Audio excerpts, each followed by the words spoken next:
جمال اپنا اگر خواب میں بھی تو دیکھے، ہزار ہوش سے خوشتر تیری شکر خوابی۔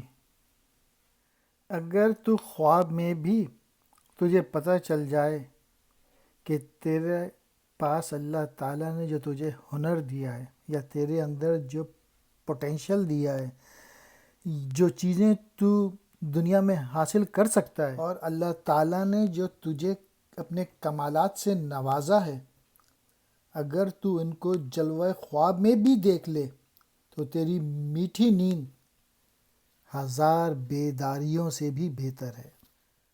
Your sleep would be preferable over much wakefulness if you could behold your own beauty even in a dream۔ جمال کہتے ہیں خوبصورتی کو، ہزار ہوش مراد پوری طرح جاگنا، خوشتر زیادہ بہتر، شکر خوابی میٹھی نیند سونا۔